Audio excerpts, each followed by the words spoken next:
Bienvenue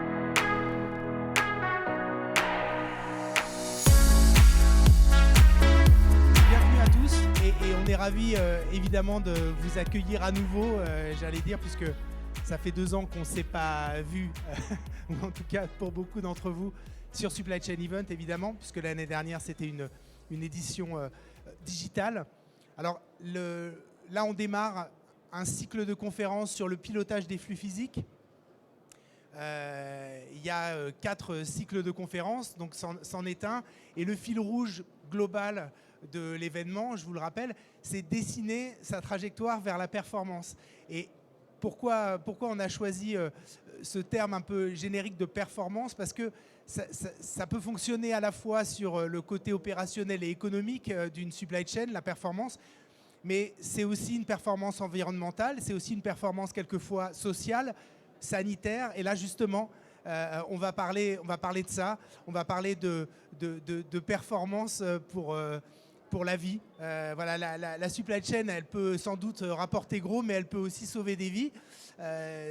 Depuis 18 mois, on connaît Santé publique France, tout le monde sait ce que c'est. Alors ils vont quand même le rappeler, nos intervenants, mais Santé publique France a dû relever un défi énorme, celui de mettre en place très rapidement une distribution des vaccins anti-Covid. Et c'est pas fini, puisque avec évidemment la 3e dose, tout ce challenge se poursuit.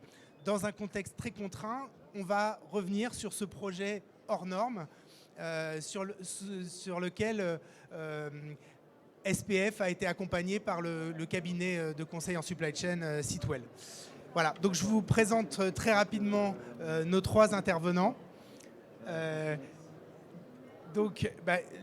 personne qui est debout, donc Stéphane Costaglioli, qui est directeur alerte et crise chez Santé publique France, qui est accompagné de Christine Debeuret, qui est responsable de l'établissement pharmaceutique, chez Santé publique France, et Jean-Pascal Chichmanian, directeur associé chez Sitwell. C'est à vous, et puis je reviens pour la séance de questions-réponses.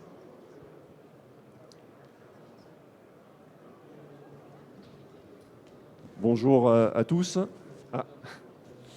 Petit souci technique. Bonjour à tous, Stéphane Costaglioli, donc le directeur alerte et crise à Santé publique France. Juste pour débuter, quelques mots de présentation sur Santé publique France. C'est un établissement public à caractère administratif qui a été créé en 2016 et qui est placé sous la tutelle du ministère des Solidarités et de la Santé. Et donc on est ce qu'on appelle un opérateur de l'État. En quelque sorte, si je devais prendre une image, le bras armé de l'État, plus particulièrement sur les crises sanitaires.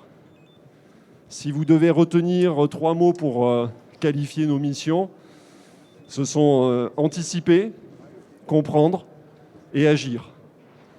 Le principe même qui a fondé Santé publique France, c'est ce qu'on appelle le continuum en matière de santé publique. C'est-à-dire avoir un organisme qui a à la fois la capacité de détecter, de surveiller, d'analyser la situation épidémique, par exemple, et d'apporter des éléments de réponse à une crise sanitaire ou à une situation sanitaire exceptionnelle. Et donc, bien évidemment, aujourd'hui, ce dont on va vous parler, la distribution de vaccins, la logistique que l'on a dû mettre en place au travers pour cette campagne de vaccination, se rattache plutôt au bloc Agir, préparation et réponse aux menaces, alerte et crise sanitaire, et accessoirement lancement de l'alerte sanitaire. Les 6 petites cartouches que vous avez au bas de l'écran, que je ne détaille pas plus que ça, ce sont en fait les missions qui sont inscrites dans le Code de la santé publique et que le législateur a confiées à Santé publique France. Et donc, sur ce bloc Agir, une direction, celle dont j'ai la charge, la direction alerte et crise, et plus particulièrement chargée de la mise en œuvre des moyens pour répondre aux menaces sanitaires. Et donc cette direction, elle comprend 3 unités. Une unité dite de coordination de l'alerte et des crises. Pour faire simple, c'est ce qu'on appelle le point focal. Encore plus simple, c'est le point d'entrée unique et le point de sortie unique au sein de l'agence pour tout ce qui concerne une crise sanitaire ou un signalement sanitaire. De sorte qu'on peut tout historiser et surtout ensuite retrouver l'ensemble des événements, des actions qui ont été menées pour apporter une réponse à une question précise. Alors ce ne sont pas forcément que des épidémies, notre quotidien, je vous rassure, mais ça peut être des infections nombreuses au sein d'une école, au sein d'un EHPAD, par exemple, ou des virus plus classiques, plus traditionnels, comme celui de la grippe saisonnière ou la gastro-entérite. Voilà, à chaque fois qu'il y a un événement sanitaire qui prend de l'ampleur ou une vague de chaleur, on peut être amené à intervenir. Donc une unité légère de coordination qui agit en transversalité. Il y a une deuxième unité qui est l'unité de la réserve sanitaire, alors qui était assez méconnue avant la crise, qui l'est beaucoup moins maintenant. C'est en fait un vivier de volontaires, de professionnels de santé qui se sont inscrits auprès de Santé publique France et qui sont liés par une convention et que l'on peut projeter en renfort des équipes locales lorsqu'il y a un besoin sur un territoire. Pour vous donner un exemple, cet été, nous sommes beaucoup intervenus dans les Outre-mer en soutien aux Antilles, Guadeloupe, puis Martinique, et puis également du côté du Pacifique avec la Nouvelle-Calédonie et la Polynésie française. La réserve sanitaire, c'est plus de 6600 personnes sous contrat. Au mois d'août, c'était chaque semaine plus de 500 volontaires qui étaient déployés de manière simultanée sur les différentes zones sur lesquelles l'épidémie était très importante. Et puis enfin, la troisième unité dont l'action sera plus particulièrement abordée aujourd'hui, c'est celle de l'établissement pharmaceutique et je laisse Christine, sa responsable, vous la présenter. Oui, merci. Merci Stéphane. Oui, effectivement, donc au sein de cette direction alerte et crise, donc il y a un établissement pharmaceutique qui est chargé de la gestion de l'ensemble des produits de santé qui vont être mobilisés pour des événements ou des menaces sanitaires graves. Et donc au sein de cet établissement, donc on achète, on stocke et on distribue l'ensemble de ces produits. Sur la diapositive, vous avez deux photos en bas, donc avec une réception de vaccins sur une de nos plateformes, c'est les vaccins Pfizer. Donc vous voyez, c'est assez impressionnant, hein. On avait énormément de produits à réceptionner et à contrôler ce jour-là. Et puis Stéphane en a parlé, on a aussi, on travaille aussi hors métropole et donc on a envoyé fin août un avion cargo qu'on a affrété complètement, qui a embarqué 43 tonnes de matériel médical, ce qui représentait plus de 200 palettes en fait chargées donc sur cet avion à destination de la Martinique et de la Guadeloupe.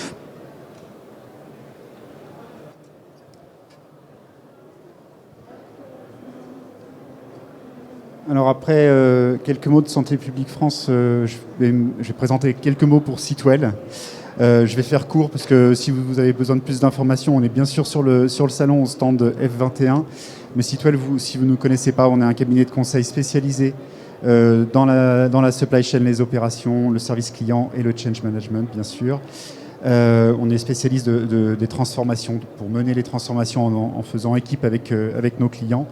Et on revendique, et c'est même confirmé par nos clients, on revendique une approche à la fois stratégique et de mise en œuvre opérationnelle, qui nous rend, je trouve, assez crédible sur ces sujets. Donc j'en dis pas beaucoup plus. Encore une fois, n'hésitez pas à passer sur le stand, on vous accueillera avec grand plaisir. Et moi, à titre personnel, c'est une très grande fierté de vous expliquer ce qui a été fait sur cette logistique de vaccination. Et si on le fait à deux voix, Santé publique France et Sitwell aujourd'hui devant vous, c'est parce que Sitwell a été retenu dans le cadre d'un appel d'offres qui avait été lancé par Santé publique France pour nous accompagner dans cette démarche, puisque Santé publique France, c'est un noyau dur de collaborateurs avec des équipes qui sont quand même assez réduites. L'établissement pharmaceutique, c'est une dizaine de personnes de manière permanente. Donc un nombre qui est insuffisant lorsqu'on a des crises d'ampleur très importante et donc il faut renforcer. Et l'appui de consultants fait partie de ce renfort, d'où l'appel d'offres et le fait que Sitwell soit parmi nous aujourd'hui. Oui, c'est un appel d'offres qui a été co-remporté avec Bearing Point, notre partenaire sur ce dossier. Vas-y Stéphane, après je te laisse quelques mots d'introduction sur le dispositif de distribution vaccinale.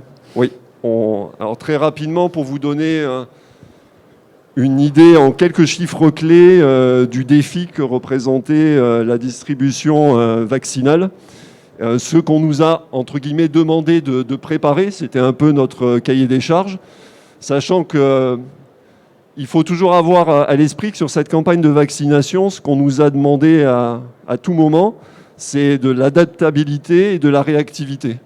Parce qu'il a fallu, en quelque sorte, apprendre en marchant, parce qu'on n'avait pas forcément toutes les données au départ, les collègues vont y revenir, et on avait simplement quelques éléments à partir desquels on devait élaborer un certain nombre de scénarios de distribution, sachant qu'on continue toujours à en élaborer, puisque dans l'attente d'arbitrage, on imagine plusieurs scénarios et puis ensuite on en sélectionne un ou plusieurs, ce qui veut dire que de nombreux d'entre eux ne sont jamais mis en œuvre parce que la situation ne s'y prête plus.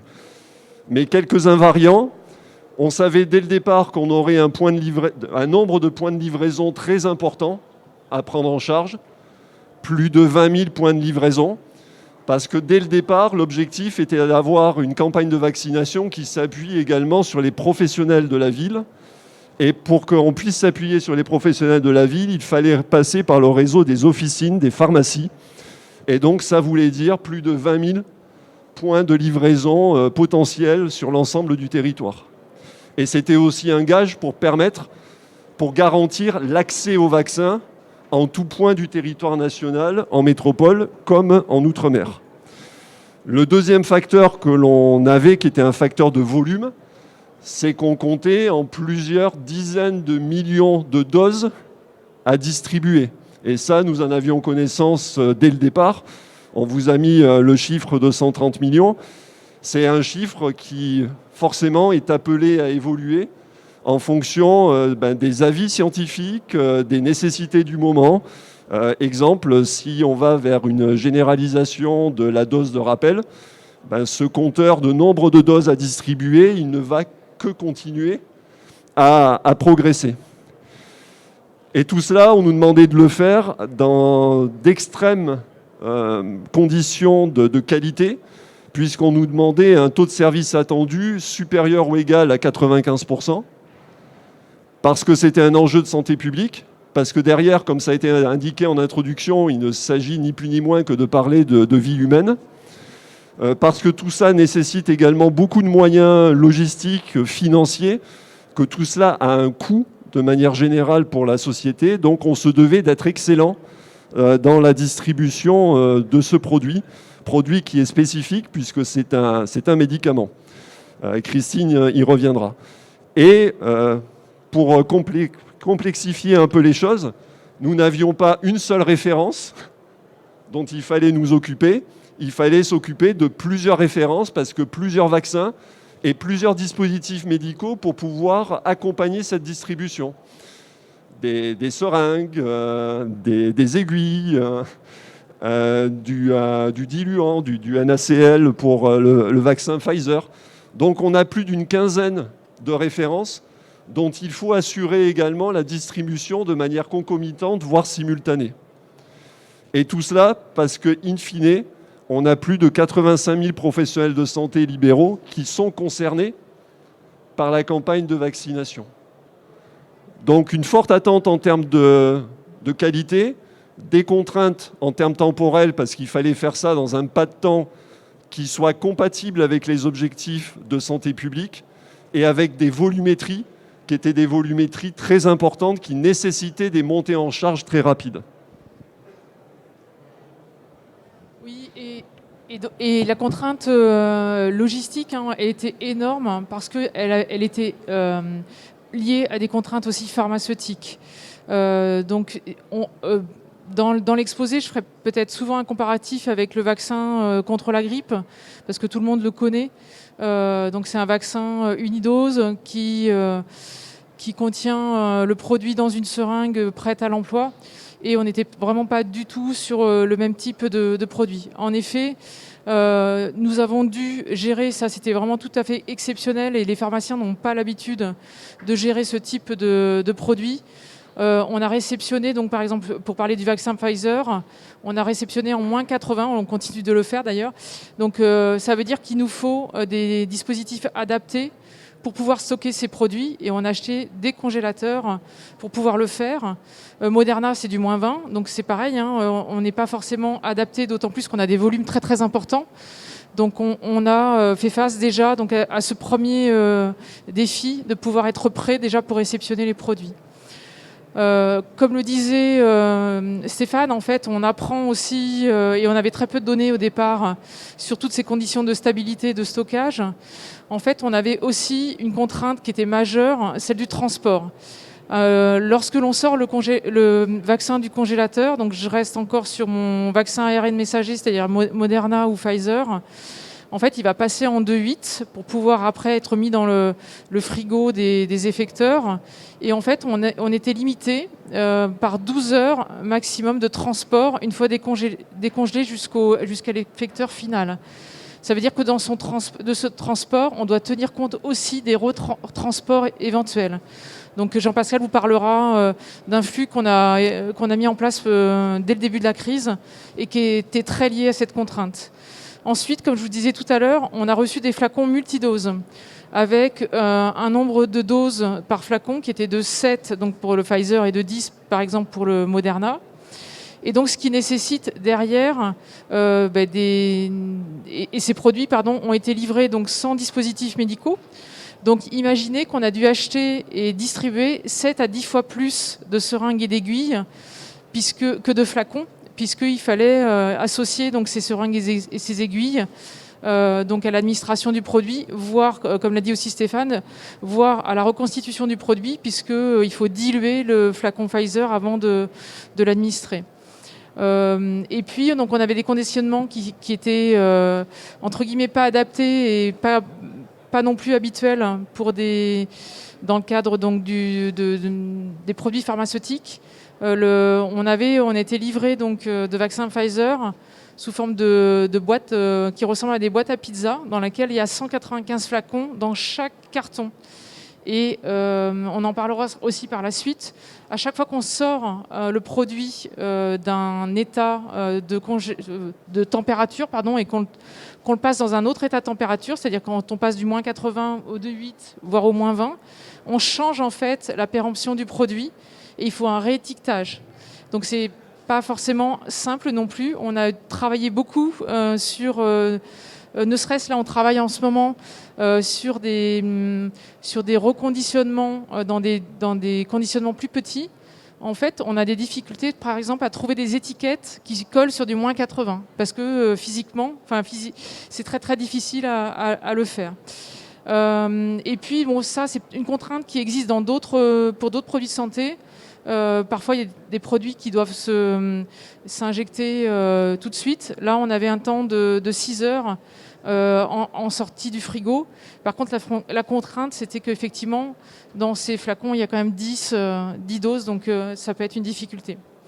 Ensuite, comme toute la chaîne pharmaceutique qui a contribué donc, à la dispensation de ces produits, il faut respecter les bonnes pratiques de distribution pharmaceutique. Donc, c'est énormément de contraintes. Les médicaments, par exemple le NaCl dont on parlait tout à l'heure, le diluant, il doit se transporter en 15-25. On doit respecter les températures et s'assurer qu'il n'y ait pas d'excursion de température tout le long du transport. Et toutes ces règles d'étiquetage aussi, on a travaillé beaucoup avec l'Agence du médicament et le ministère, la task force du ministère, pour faire en sorte qu'il n'y ait pas d'erreur d'administration du produit. Ensuite, Stéphane en a parlé aussi. Et il a fallu acheter pas mal de matériel, notamment des congélateurs en moins 80, en moins 20, des seringues qui s'adaptaient aux produits, et ça n'a pas été simple. Les premières aiguilles qu'on a achetées, qui étaient des aiguilles classiques, pour pouvoir faire la reconstitution du produit, mais on ne pouvait pas les utiliser sur les vaccins parce qu'en fait, elles décrochaient des bouts de septum, de flacons, de capuchons dans le flacon. Donc du coup, avec le laboratoire Pfizer notamment, on a acheté d'autres aiguilles. Et donc tout ça, donc effectivement, c'est des contraintes qui évoluent au cours du temps et qui changent. Là, on a une nouvelle présentation du vaccin Pfizer qui arrive et qui oblige aussi à réfléchir au flux qu'on va mettre en place en fonction de cette nouvelle présentation.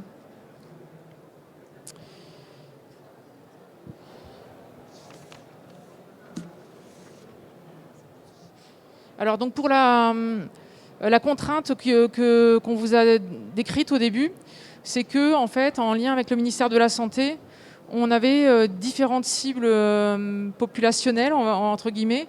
C'est-à-dire qu'au tout début, on a commencé par le schéma le plus complexe, qui a été beaucoup critiqué d'ailleurs au début de la crise. Je ne sais pas si vous vous rappelez, on nous a dit qu'on avait tardé à mettre en place les vaccins, que les Allemands étaient meilleurs parce qu'ils avaient vacciné massivement.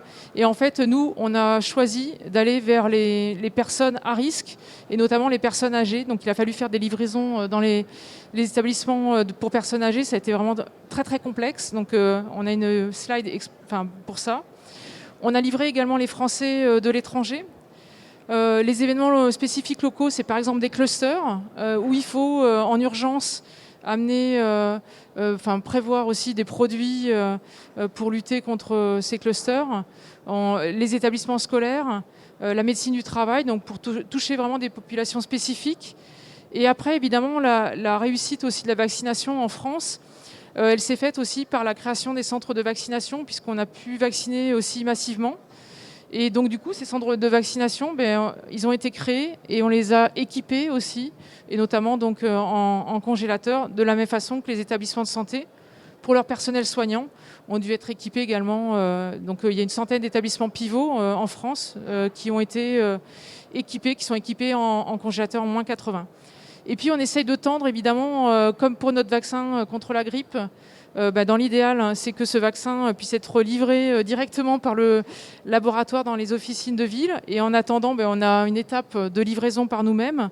Et c'est un flux, donc vous verrez, que aussi également donc, complexe. Donc sur la slide suivante, donc c'est un schéma un petit peu général de la distribution vers ces différents effecteurs.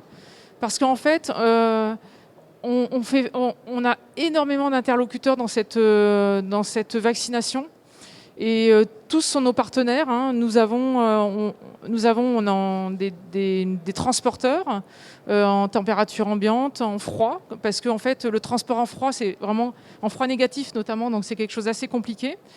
On a également donc, dans nos partenaires donc, des dépositaires. Donc, pour les vaccins, on a 3 à 5 dépositaires, donc actuellement donc, on en a 3.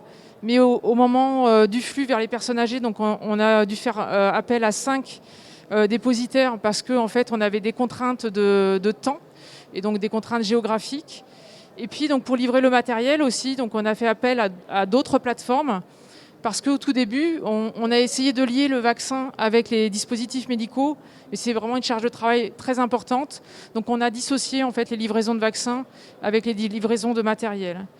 Évidemment, donc, on reçoit en direct donc, les produits donc, dans cette plateforme et on les distribue selon le flux logistique que je vous ai expliqué tout à l'heure grossièrement, en passant par ces différents effecteurs. Et en France, donc, en fait, les centres de vaccination, il y a quand même 2800 centres de vaccination qu'on n'a pas tous évidemment équipés en congélateur. Mais par contre, les pharmacies d'officines, c'est 18 à 20 000 officines. Donc, on parle à tous ces interlocuteurs, donc ce qui est quand même très complexe en soi.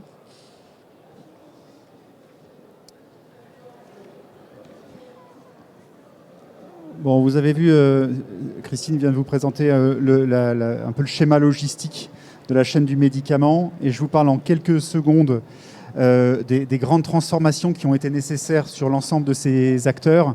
Les premières que vous avez sans doute vues vous-même, c'est bien sûr tout à fait à droite, la création des centres de vaccination avec les collectivités locales et régionales dans des délais très courts. Les pharmacies elles-mêmes se sont fortement mobilisées puisqu'elles ont vacciné et ont joué le rôle de point focal pour que les libéraux de ville puissent passer leurs commandes grâce aux pharmaciens et à son portail de télédéclaration.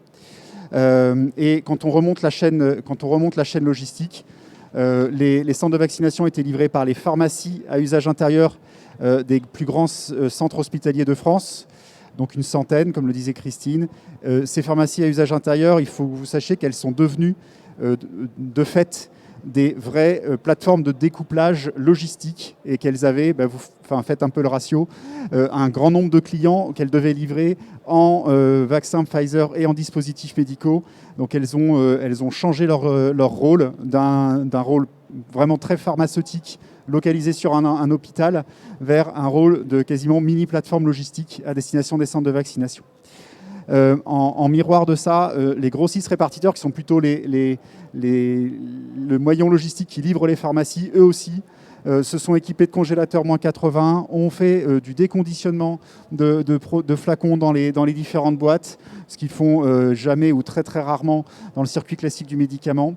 Donc ont eu beaucoup aussi à adapter leur processus avec, bien entendu, la qualité de préparation et la veille, bien entendu, sur ces sujets-là. Et enfin, Christine en a parlé un petit peu, les dépositaires de Santé publique France ont aussi mis en place des choses très, très innovantes. Voilà. Je passe bien sûr sur les laboratoires qui ont quand même trouvé un vaccin en quelques mois. Si on doit s'attarder un tout petit peu plus sur un exemple pour que vous compreniez quelques éléments plus précis, là, on se parle du flux A Pfizer, donc il a été dénommé comme ça parce que c'était le premier et qui visait à livrer les vaccins jusqu'aux EHPAD pour vacciner nos aînés. Et on l'a fait via des officines de ville, voilà, pour qu'on conserve le médicament sous un circuit pharmaceutique le plus loin possible jusqu'à l'injection et la vaccination. Je pourrais vous décrire rapidement les conditions de transport, les thermal shippers qui étaient utilisés par Pfizer, avec des sondes de température associées, les congélateurs qu'on a équipés chez nos dépositaires. Et ensuite, au départ de ces 5 dépositaires, on a donc 5 dépositaires qui couvrent la métropole, les dom-toms étant traités différemment. Et bien, ces 5 dépositaires devaient livrer à peu près 4000 points de livraison sélectionnés, donc ces pharmacies, dans une durée maximum de 10 heures, y compris les tournées. Donc on a mis en place des plans de transport hyper millimétrés avec ces dépositaires. Il y avait même des doubles équipages pour que le camionnette frigorifique partant de la région de Rouen puisse arriver jusqu'en Bretagne dans un délai de transport qui aille bien, avec les quelques pharmacies livrées dans le Finistère. Donc c'était des modalités très très spécifiques de gestion.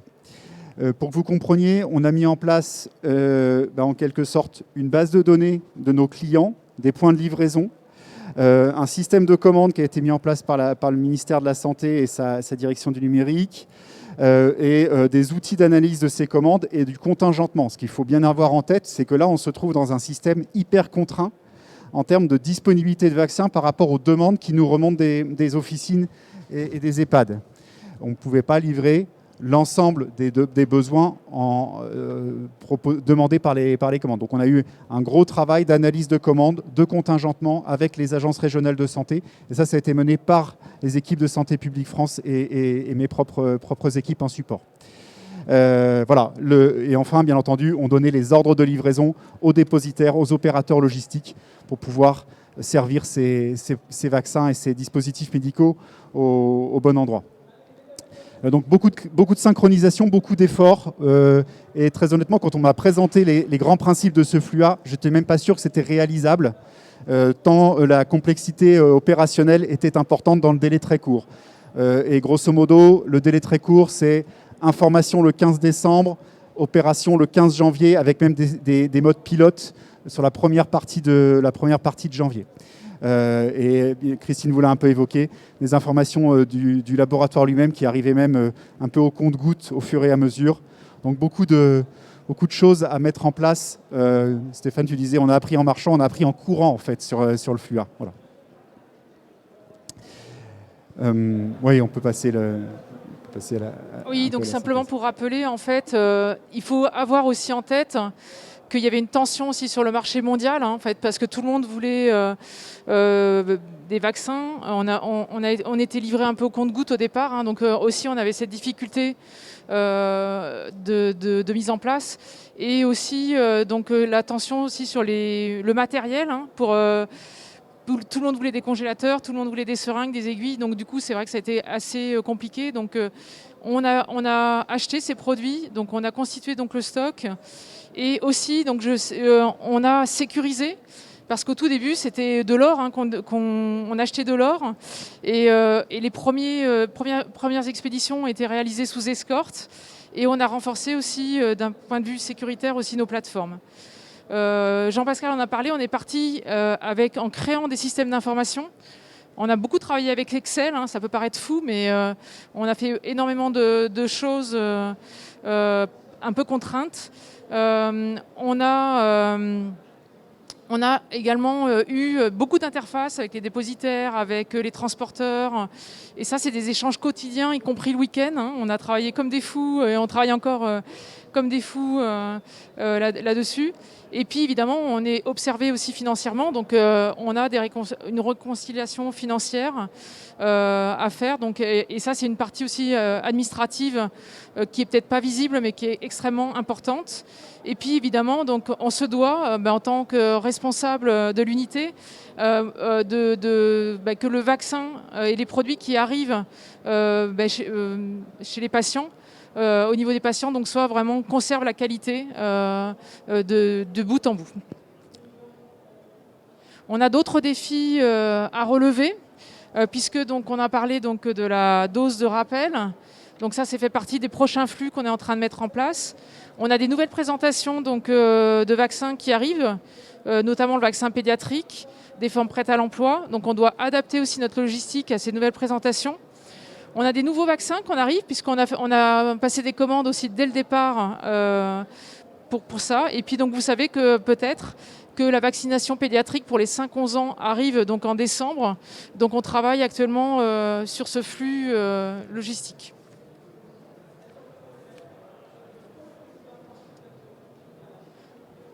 Donc ça s'est construit autour d'un partenariat entre Sitwell et Santé publique France.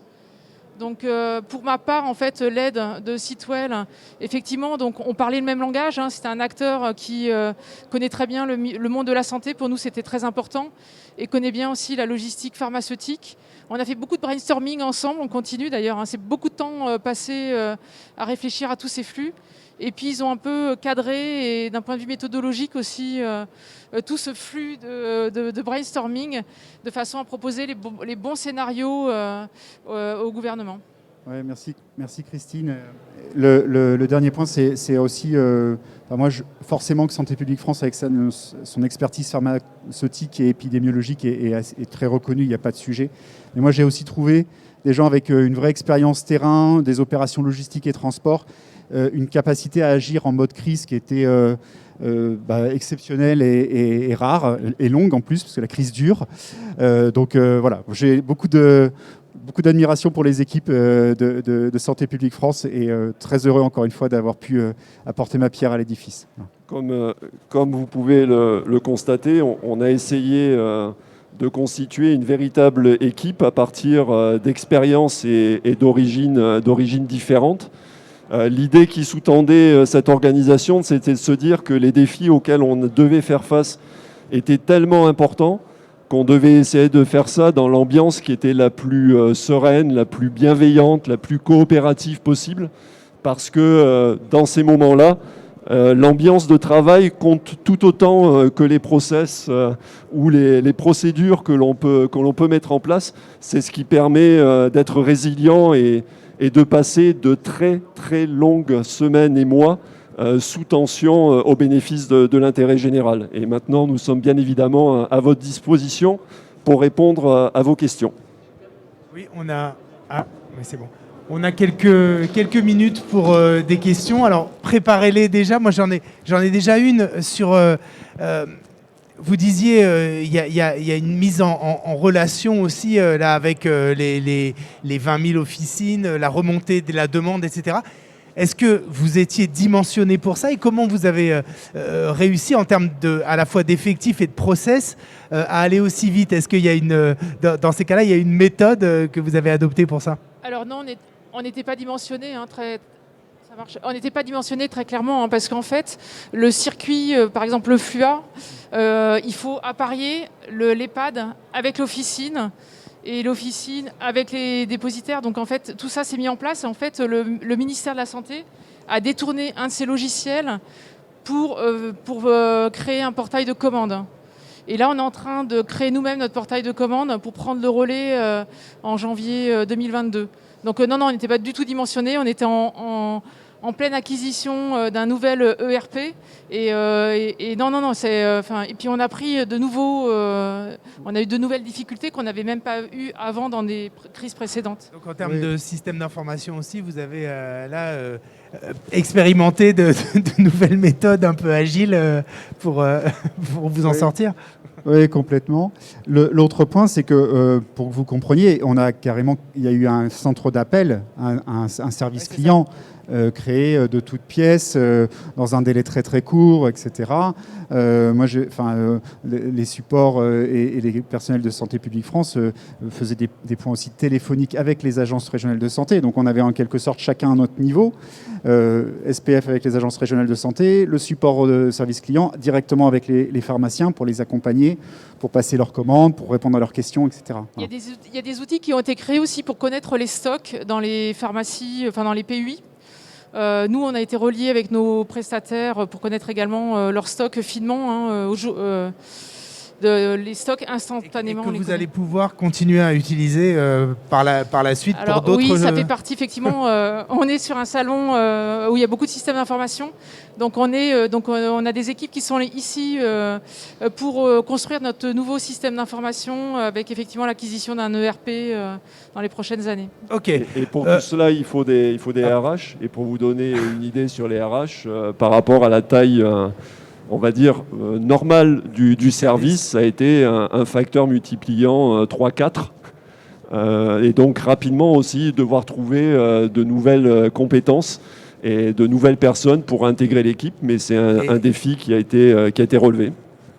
D'accord. Et là, la pénurie de talents dans ce domaine-là n'a pas été trop compliquée à... On a trouvé les bons profils pour les bons postes. Et voilà. Et je pense qu'aussi, il y a eu une prise de conscience que cette œuvre collective à laquelle on proposait de participer était grandement utile. Alors, on va laisser la chance à la salle. Alors, c'est vrai que depuis 2 ans, on n'a pas trop l'habitude d'assister à des conférences. Donc, peut-être qu'on a moins l'habitude de poser des questions. Mais enfin, vous avez sans doute des questions à poser à nos intervenants sur cette mise en place d'une supply chain un peu hors norme. Non, pas de questions? Ah si, une question. Vous présentez, s'il vous plaît. Bonjour, Julia Fustier de Supply Chain Magazine. Donc moi, je voulais savoir, en fait, quand vous avez dû mettre dans l'urgence en place cette solution, est-ce qu'il y a eu une coopération avec les autres organismes de santé publique européens? Est-ce que vous avez été regarder ce que faisaient nos voisins européens? Est-ce que vous avez utilisé des éléments Alors, ce qu'il faut savoir, c'est qu'en fait, chaque pays a sa propre organisation et c'est vrai qu'on est un peu tous différents. Et par contre, on a des reportings sur effectivement ce qui se fait dans d'autres pays. J'avoue qu'on ne partage pas suffisamment avec des collègues et moi c'est vrai que ça faisait partie aussi en retour d'expérience des choses qu'on devra faire par la suite, effectivement, de pouvoir moi j'aimerais bien connaître les choix qui ont été faits par mes collègues pharmaciens dans d'autres pays. Donc ça oui, effectivement, c'est des choses qu'on va mettre en place qui sont en cours de construction. Oui, c'était principalement le ministère de la Santé qui, avec le gouvernement, avait attache au niveau européen et partenaire. Ouais. Après, en lien avec les ambassades, en fait. C'est vrai qu'ils travaillent beaucoup avec les ambassades. Mais il y avait des outils, notamment des outils juridiques, qui, eux, étaient mutualisés au niveau européen. puisque comme vous le savez, par exemple, tout ce qui est contrat pour l'achat de vaccins était piloté au niveau européen. Donc on avait un cadre général et ensuite il fallait faire en fonction de nos propres contraintes institutionnelles, administratives, les pratiques, les habitudes pour mettre en place les flux qui étaient aussi les plus adaptés à notre culture, je dirais, et à nos besoins et priorités qui, elles, étaient définis par le gouvernement. Une autre question ? Oui, bonjour, Guillaume Siboni, consultant chez CGI Business Consulting. J'avais une question vis-à-vis en fait, des cercles de décision. Les cycles de décision, je présume, en temps de crise ont été raccourcis. Et qu'est-ce que demain a été décidé d'être gardé, par exemple, dans la relation opérationnelle quotidienne, même si je présume qu'on n'est pas tout à fait sorti de la crise quand même pour vous. Alors, effectivement, vous touchez du doigt là un point qui est très important, c'est celui de la gouvernance en période de crise. Les choses sont assez claires, c'est-à-dire que le niveau stratégique décisionnel, c'est le gouvernement, c'est le ministre des Solidarités et de la Santé, et donc c'est le centre de crise sanitaire qui est situé au ministère des Solidarités et de la Santé, lui-même en lien avec le centre interministériel de crise, et au-dessus, il y a le Conseil de défense et de sécurité, dont une session se tient en ce moment même, à l'heure où nous parlons. Donc ça, c'est un peu l'infrastructure nationale. Et puis derrière, Santé publique France, en tant qu'opérateur, a son propre dispositif de suivi et d'analyse de la crise. Je ne vous cache pas qu'on est en train de faire un rétex. On n'attend pas la fin de la crise pour tirer des enseignements successifs. Et par exemple, la semaine dernière, nous étions en exercice de gestion de crise. Ça peut paraître assez curieux de faire un exercice alors qu'on gère une autre crise de manière simultanée, mais on a fait ce choix-là justement pour rentrer dans cette dynamique de tester de nouvelles procédures, de nouveaux documents types, pour aussi développer cette culture de la gestion de crise au sein de l'agence. Donc on est sur ce processus itératif, et l'enseignement que l'on peut en tirer, c'est celui de la transversalité. C'est-à-dire qu'en matière de gestion de crise, il y a entre guillemets, des professionnels de la gestion de crise parce qu'ils appliquent des méthodes, mais pour que la crise soit bien gérée, il faut aussi se nourrir d'expertise métier, et donc il faut assurer cette transversalité entre le métier et la gestion de crise. Voilà, c'est l'enseignement que l'on peut tirer le plus rapide de cette crise. Merci. On a encore 1 minute. Est-ce qu'il y a encore une question ? Moi, sinon j'en ai une. Là, pour vous, Jean-Pascal, sur le côté contingentement, ça s'apparente un peu à un process SNOP dans une supply chain des PGC ou pas du tout ? Ouais, disons que c'est beaucoup plus opérationnel. Oui, voilà, c'est beaucoup plus opérationnel.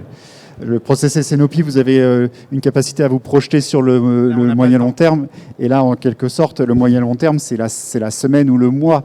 Voilà, j'ai souvent eu comme mot en disant cette crise, nos journées représentaient des semaines de travail hors crise, nos semaines représentaient des mois hors crise, et nos mois des années. Voilà. Je le fais de manière un peu caricaturale. Donc si on transpose comme ça, à ce moment-là, oui, on avait une visibilité à horizon 18 semaines. Voilà. on faisait du SNOP à 18 semaines, si vous voulez faire le parallèle. Voilà. Ok, il ne me reste plus qu'à vous remercier, mais vous remercier vraiment chaleureusement. Je pense que on a coutume d'applaudir à la fin des conférences. Je pense que là, on peut vraiment les applaudir au même titre que les soignants, parce que ce qu'ils ont fait, c'est quand même... Voilà. Et merci. Et ça continue. Donc, Et on a quelques SPF ici, donc merci aussi à vous. Parce que voilà. Et pour nous aider, continuez à bien respecter les gestes barrières. Merci.